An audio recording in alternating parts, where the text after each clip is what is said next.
കഴിഞ്ഞ ദിവസം ഒരാൾ പറഞ്ഞു, അവൾ എന്നെ ഇനി തിരിച്ച് സ്നേഹിക്കണ്ട, പക്ഷെ എന്നെ ഒന്ന് കേട്ടൂടെ എന്നൊക്കെ കൗൺസിലിംഗ് സെഷനിൽ വളരെ കരഞ്ഞുകൊണ്ട് പറയുന്നത് ഇങ്ങനെ മനസ്സിൽ ഓർമ്മ വന്നു. ചില സാഹചര്യങ്ങളിൽ ചില മനുഷ്യർ നമ്മളോടത്ത് വന്നിട്ട് ഇങ്ങനെ പ്ലീഡ് ചെയ്യും, ഇങ്ങനെ കെഞ്ചി പറയും, കരയും, നമ്മളോട് റിക്വസ്റ്റ് ചെയ്യും. അവർ നമ്മളോട് പറയുന്നൊരു കാര്യമുണ്ട്, you are the most important person in my life, I can't imagine life without you. നീ ഇല്ലാതെ എനിക്ക് ജീവിക്കാൻ പറ്റില്ല, നീയാണ് എൻ്റെ ശ്വാസം, നീ മാത്രമാണ് എൻ്റെ ലൈഫ്, അങ്ങനെയൊക്കെ പറയും.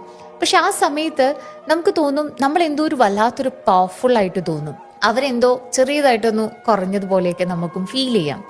അങ്ങനെ ഒരു തോന്നുന്ന ഒരു സമയത്ത് ജസ്റ്റ് പോസ്.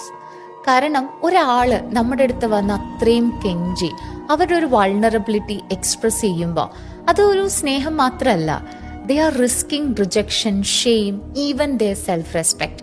അവരുടെ ആത്മാഭിമാനവും സെൽഫ് റെസ്പെക്റ്റും സെൽഫ് വർത്ത്